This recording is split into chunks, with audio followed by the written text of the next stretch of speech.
What do dogs and babies have in common? Find out. Hey, I'm Dr. Patty Barch. I'm a traditional naturopath, founder and owner of Naturally Unbridled Wellness and naturallyunbridled.com, where we focus on wellness solutions, not disease management. This is Down the Ridge with Dr. Patty. This is not medical advice. It's for entertainment purposes only. Nothing I say is true. Don't listen to me.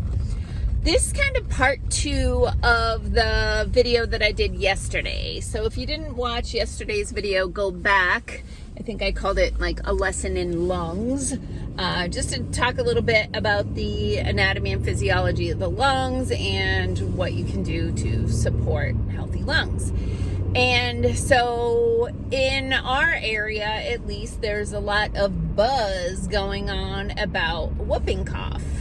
And so I thought I'll just talk a little bit about whooping cough, and that made me think like, well, I should probably talk about kennel cough too, because they're actually both caused by a type of bacteria in the Bordetella genre, okay?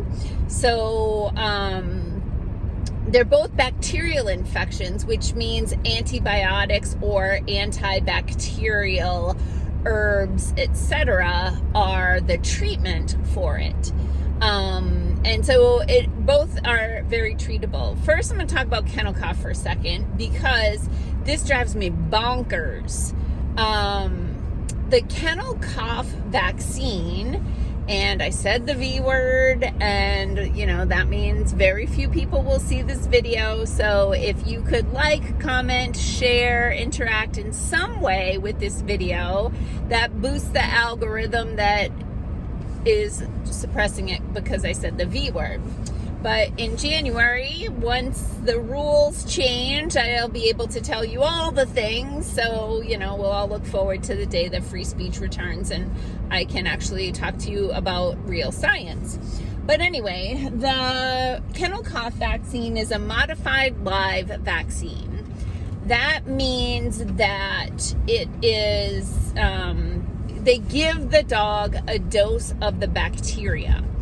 And that bacteria has been crippled a little bit. It's still alive, but it is supposed to be less able to cause like bad disease. So they do give them an infection, because the whole philosophy behind a vaccine is to give your immune system a little infection so that your immune system can make antibodies, so that if you meet that pathogen somewhere else in life, your immune system is supposed to remember it and make antibodies against it. It's all good in theory. So, what happens with this kennel cough vaccine is you're supposed to quarantine your dog for like 2 weeks after it, because your dog is contagious because it's just been infected with the bacterium. But what happens is people have planned to take their dog to or board their dog because they're going on vacation, or take their dog to a training class, or you know, start doggy daycare or something, and they realize, oh, they're not up to date. They've got to be up to date. What have we here? Red-tailed hawk. Nice one. Ooh, really nice one. Ooh, got a good look. You know, they're not up to date, so we got to hurry and get them vaccinated so that they can go to daycare. So sure enough, or get boarded. So sure enough, what happens is people run out, get their dog vaccinated. The dog is contagious, and they just put it into daycare or boarding with all the other dogs, training all the things. And then they end up making all the other dogs sick. And keep in mind, all the other dogs, they've all been vaccinated so that they can go to doggy daycare and all the things. Yeah. Okay, so that's one thing. And that is also caused by a Bordetella microbe bacterium. So in humans, this is mostly a disease of children. Yes, it should be taken very seriously, because it can get dramatic. However, because it is bacterial, it's easier to treat than a viral situation, if caught early enough, because bacteria divide. They reproduce exponentially by dividing, and so the sooner you catch it, pretty much the sooner you catch any infection of any kind, the easier it is to fight off. And in all cases, a healthy immune system is a really great place to start. And so we are in the season of dark days. It's cold now, windows are closed, people aren't, we really should hold the holidays in the summer. This is the stupidest thing we do, is take a bunch of humans that are deficient in vitamin D and huddle them all together inside where there's no fresh air or sunshine and feed them a bunch of sugar. So if that's not a recipe for sickness, I don't know what is. So I vote that we move Thanksgiving and Christmas to like July, August, June even. That would be lovely.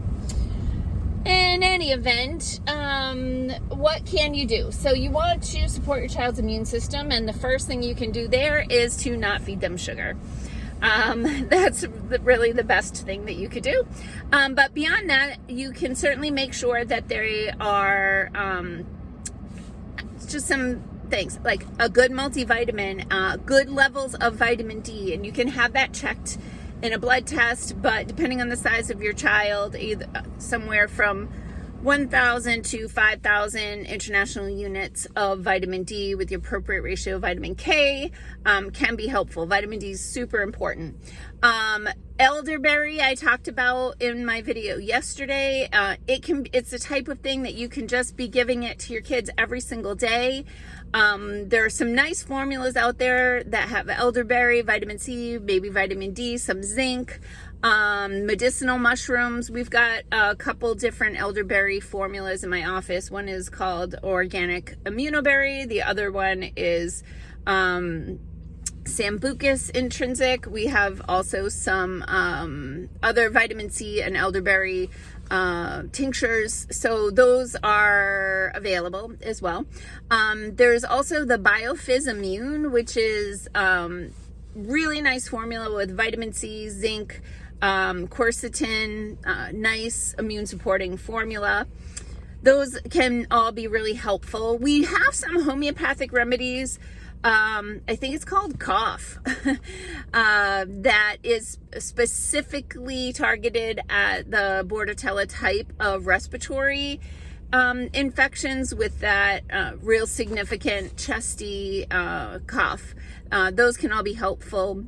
But anything that you can do to help the child too. I should mention the salt caves. We're lucky, actually, in our area there are quite a few salt caves. And if you don't know what a salt cave is, it's a room that the inside of it is loaded with bricks of I think it's Himalayan salt most of the time. And they also, a lot of them will have aerosolized salt, which is really, it's tremendous. If you've never done it, it's phenomenal. But I can't tell you how many parents have told me they've taken their little ones to the salt caves, and within minutes their coughing improves. And it has to do with the ions in the air, and there's a lot of benefit of the frequency of salt, but that's another thing that you could do. So anyway, that's just a little bit about whooping cough and kennel cough, keeping in mind that a strong immune system is super helpful, and that there are also antimicrobial treatments that can be used to help cut that infection short. All right, peace out, peeps. Have a healthy day.